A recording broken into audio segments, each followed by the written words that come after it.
aqui é a professora Márcia. Vamos falar de história.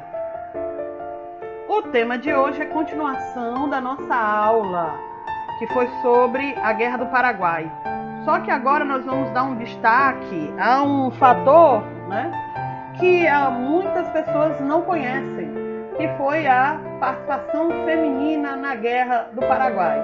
Então vamos lá conhecer algumas informações? Bom, primeiro, vamos lembrar.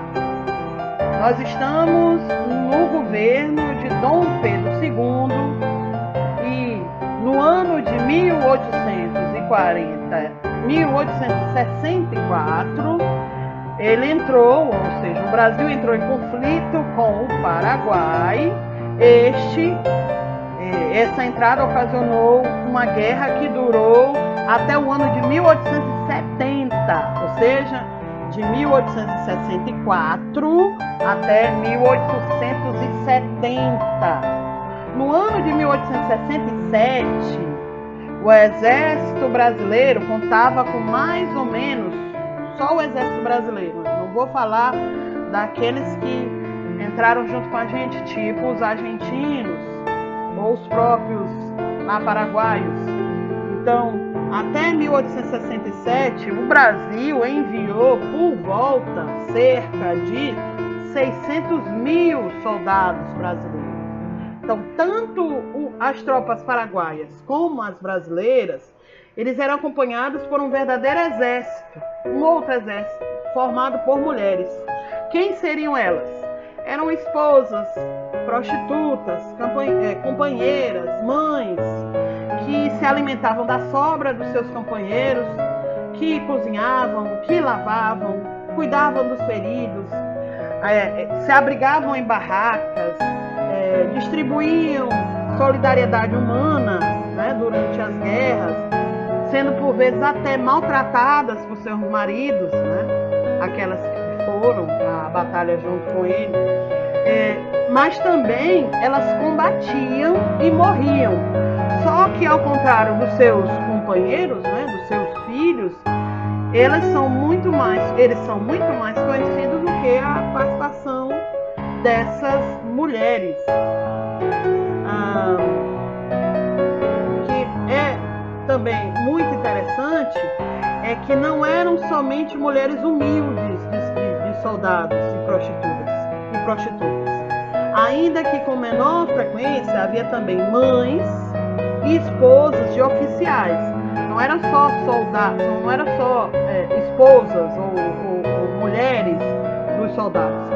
Também as esposas de oficiais também fizeram a mesma coisa, acompanharam seus maridos na guerra. Por isso que essa guerra é tão interessante, vamos dizer assim, porque você vê situações muito estranhas ao fato da guerra, como por exemplo, mães que acompanharam seus filhos só para poderem alimentar seus filhos durante a guerra. Isso é bem interessante.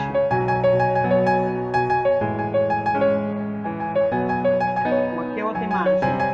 Essas mulheres, elas tinham algumas obrigações específicas, na sua maioria, Essas mulheres cuidavam dos feridos, dos animais e das comidas. Eram conhecidas entre os soldados pelo primeiro nome ou pelo apelido, não eram tratadas com tanta cerimônia, de senhor e senhora, como a gente faz hoje em dia, que os nossos avós faziam. Por exemplo, Anne Neri, que era viúva do capitão Isidoro Neri, acompanhou os filhos até o Paraguai e cuidou dos doentes e feridos enquanto estava acompanhando seus filhos. Do lado paraguaio, a presença feminina era muito grande, as mesmas ações, vamos dizer assim, que existiam do lado brasileiro, existiam também do lado paraguaio. Jovita Feitosa se apresentou ao exército aos 17 anos, vestida de homem, com cabelos curtos, e tornou-se uma sargenta, que é chamada de Sargenta Jovita, que é a primeira que nós vamos falar agora, que é um dos destaques desse período. Jovita Alves nascida em 8 de março de 1848, no Ceará.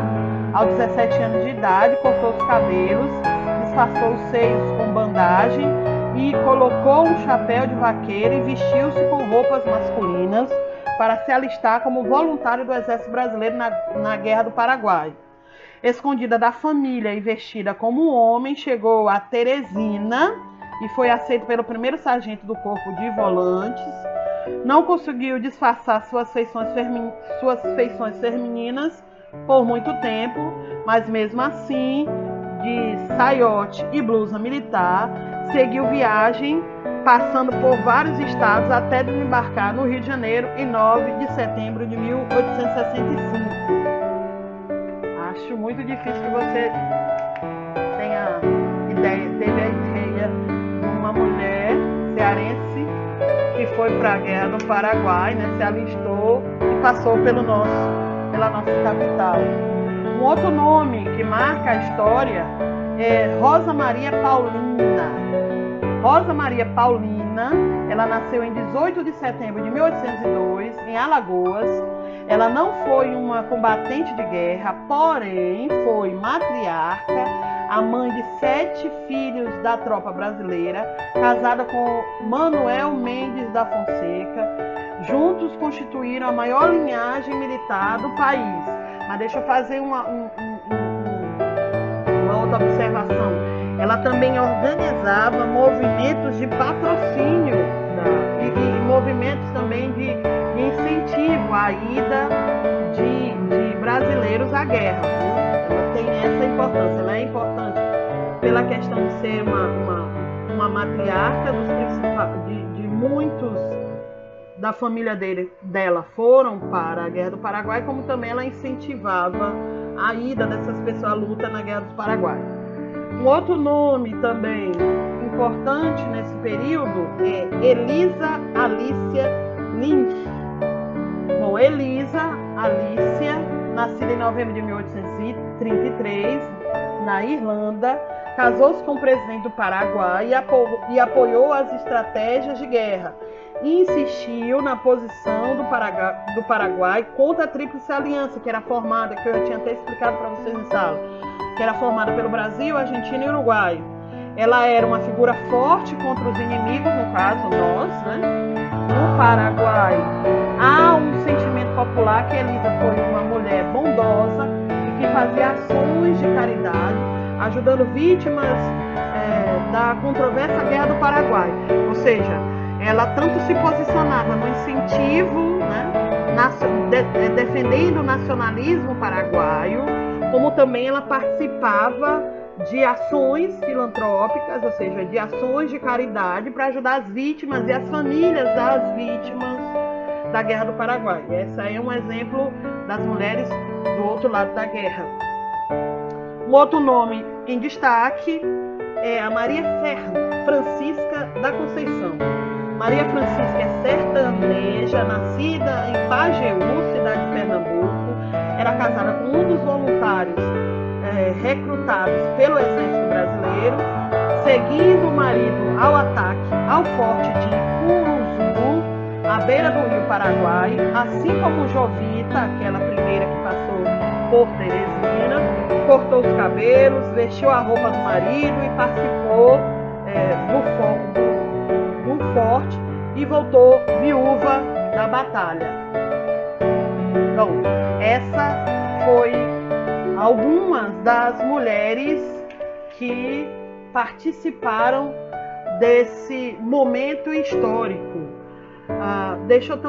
Antes de encerrar, deixa eu fazer uma observação sobre a Maria Francisca da Conceição. O interessante dela é que tanto ela como a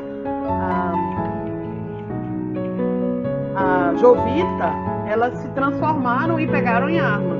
Bom, durante a batalha, Maria pega as armas do primeiro soldado, a tombar, e segue com os companheiros de luta. Ou seja, quando começou a disputa, ela não se deteve pela questão de ser mulher. Então ela pegou em armas E isso só demonstra, e também utilizando os outros exemplos, tanto do lado brasileiro como do lado paraguaio, que as mulheres, infelizmente, na história, é esquecida, apesar do valor da atuação dela nesses movimentos.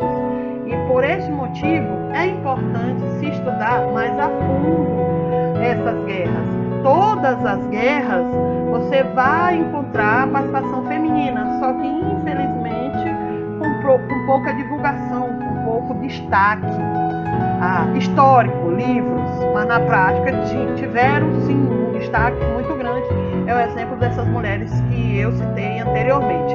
Então, por este motivo, eu pediria a vocês que pesquisem mais sobre a história da Guerra do Paraguai, né? A participação do negro na Guerra do Paraguai também é muito interessante, que é o próximo assunto da nossa aula. E se por acaso você não entendeu alguma coisa, ou eu me equivoquei em alguma das minhas informações, então entre em contato comigo, que eu estarei aqui à disposição para tirar as dúvidas ou me corrigir. No mais, até a próxima. Tchau, povo!